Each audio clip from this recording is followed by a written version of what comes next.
He walked out of the spotlight with a fortune in his pocket and a storm behind him, and somewhere between the applause and the headlines, everything began to unravel. This is the story of Charlie Sheen. How a boy from a struggling acting family became one of Hollywood's biggest stars, how fame fed an addiction that nearly destroyed him, and how, after a long public fall, he began to find a path back.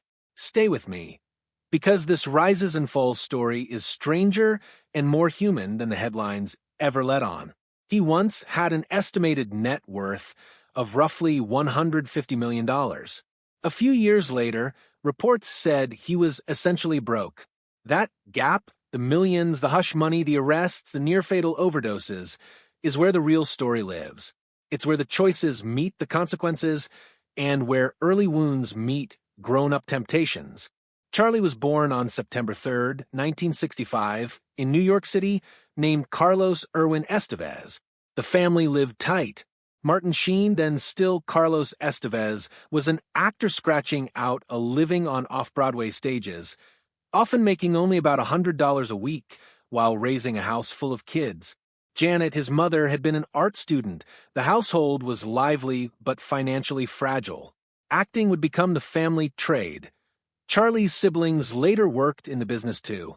But from the beginning, Charlie carried a different hunger, not just to act, but to be seen, to be powerful, to belong to something larger than their small apartment. At 3, they moved to Malibu after Martin got a break in a Broadway-to-film role. The new life placed young Charlie at the doorstep of Hollywood's dream machine. He tagged along to sets, wandered through industry parties, and learned early what celebrity could buy: attention, influence, a way out of scarcity. By 5, he could name stars. By 9, he had a small part in one of his father's more serious films. It wasn't until the family's time on the chaotic, haunted set of a major Vietnam-era picture in the Philippines when Charlie was 12 that a deeper fear took root. On that set, his father collapsed with a massive heart attack. Charlie, a child, watched the invincible man he idolized suddenly fragilize. He later called that moment the root of something fundamental. The realization that nothing was permanent, not life, not fame, not the myth of invulnerability. Trauma often seeds later choices. For Charlie, it planted an urgent need to prove he was unbreakable, or at least to feel powerful enough to deny fragility. High school followed, and Charlie's life split into 2 obvious tracks. On paper, he was a standout athlete, a shortstop who could throw hard and play the game. In reality, his friendships were the key. Sean Penn, the Penn brothers, Robert Downey Jr., a crowd that could pass as Hollywood royalty and as reckless youths. Parties, drugs, the culture of excess. Charlie was exposed early and at 17 began drinking and smoking regularly. The parties offered him something his home life couldn't: escape and a sense of belonging. By 1983, his attendance at school had collapsed. He flunked more classes than he passed, refused summer school, and ultimately walked away before graduation. He was offered a college baseball scholarship, but turned it down to pursue short films with friends. Hundreds of Super 8 movies that served as his real education. He wouldn't finish his GED until decades later. In Hollywood, he shed his given name. Carlos Erwin Estevez became Charlie Sheen, a decision to adopt his father's stage surname as both a practical move and a symbolic one. A choice to be recognized in the industry his father had entered the hard way. That decision would track him throughout his life, for better and worse. His early break came in small, intense roles. A 1984 television movie tasked him with emotional, weighty scenes. A 1985 film put him on set with his father in a story about the son of a notorious killer. On those sets, cocaine was waiting at night in the wings, a social lubricant that would become a trap. Charlie's commitment to roles, his willingness to sink into a character, sometimes bled into real life. On one project, he kept himself isolated to maintain a violent character, so much so he injured a co-star for real and lost a staggering amount of weight. People whispered about his mental state. Directors noticed. Yet for one director, that rawness was magnetism. It led to a new kind of opportunity: hitchhiking to an audition, because his car had been repossessed. This is the kind of Hollywood legend that sounds invented, except it wasn't. He arrived sweaty, desperate, and ideal for a gritty World War II film that would change everything. He nearly quit acting 2 days before principal photography began. A helicopter stunt on location would have killed him had a co-actor not grabbed him back in a split second. Once he survived the set's brutal induction, a real 30-day boot camp of exhaustion and humiliation, the film launched him. The movie made hundreds of millions on a tiny budget and created a platform Charlie rode for years. Success, though, didn't erase the hole inside. It amplified it. The parties deepened. Cocaine stopped being social and became, eventually, habitual. He told stories later about shoving ice in his nose to stay awake, about bleeding that didn't stop. At first, the money made the mess easier to hide. Endorsements and growing paychecks turned into fuel for excess. Film after film, he alternated between intense dramatic roles and comic turns that showcased his pace and timing. The public loved his energy. Industry insiders whispered about the man behind the smile. By the late 1980s, he was pulling in millions a year. But the patterns were in place. Rehab visits that ended too soon, risky behavior on and off set, impulsive relationships and marriages that flamed out. He shot a fiancée while claiming a gun-cleaning accident. She was grazed and later sued tabloids and ultimately left. He injured himself doing stunts and found painkillers that softened the screams, and created another habit to trade in for the next. Then came television success that turned into financial windfalls.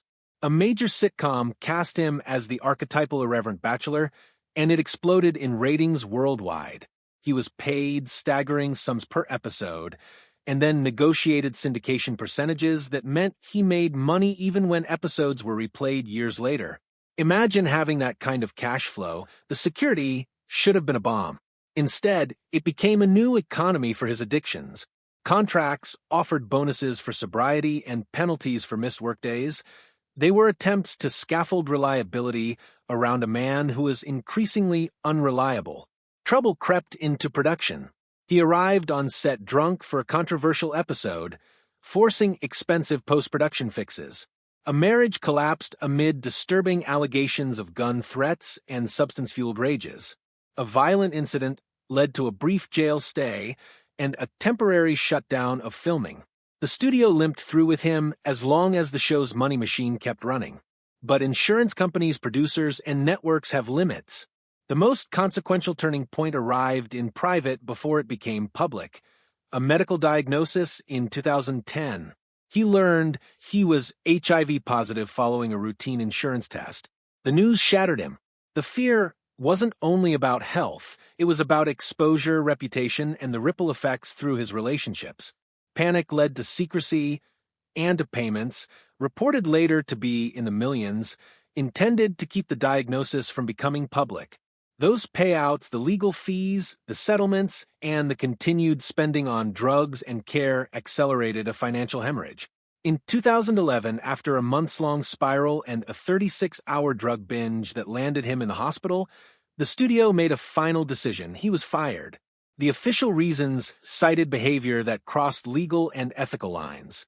The spectacle that followed was unforgettable, a series of public rants and interviews where he coined now infamous lines and presented an aura of invulnerability he didn't feel. He claimed tiger blood, boasted of mutant vigor, and performed on stage in ways that shocked even loyal fans.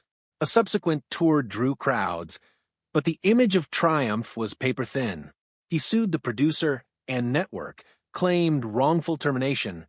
They settled for a fraction of what he'd hoped. Then, for a moment, networks and cable gave him another chance with a new show that made money again. He secured large per-episode pay and carried a different series for years, but by then his reputation had a tarnish no contract alone could polish away. On another set, he was accused of punching a co-star. Production costs ballooned. He sometimes failed to show up. The energy he had once channeled into performance became unpredictable and expensive. The public reveal of his HIV status in 2015 brought more legal fallout. Lawsuits alleging exposure followed. He claimed he had slept with thousands of people, but insisted, in interviews, that no one had been infected. The lawsuits, the loss of endorsements, and the public shaming shredded remaining streams of work. His monthly income dropped from hundreds of thousands to a few thousand in some months. Debt piled up, legal bills, child support arrears, mortgage loans on homes he had once collected like trophies. There were near deaths. An overdose in 2017 required Narcan, a life-saving reversal that stunned friends and family. That night, found unconscious by his daughter, was a wake-up more real than any press conference or legal settlement could be. Family members intervened. The man who had once boasted of invulnerability had, in a small, crowded bathroom, been rendered helpless and still. What followed wasn't instantaneous redemption. It was a clumsy, slow, human attempt at repair. He entered treatment programs multiple times over the years. One particular intervention in late 2017 led him into what he later described as a more holistic approach: meetings, therapy, meditation, and even unconventional therapies like equine work. Recovery, he was learning, involved more than the absence of substances. It required new routines, new support systems, and the work of rebuilding trust with those he had hurt. By the end of 2023, reports indicated a sustained period of sobriety. He said he had attended 90 meetings in 90 days.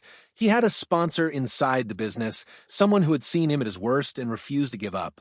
People who had parted ways with him professionally began to acknowledge the change. In quiet interviews, former partners and colleagues spoke of a man who, for perhaps the first time in his adult life, seemed to prioritize his months and years, not just his latest high. This is not a tale of a monster or a saint. It's the messy biography of a person forged in scarcity, shaped by theater and trauma, catapulted by talent into stardom, and left to navigate the bombardment of fame without an instruction manual. The story reminds us that success and self-destruction sit dangerously close together when access to wealth and power meets untreated wounds.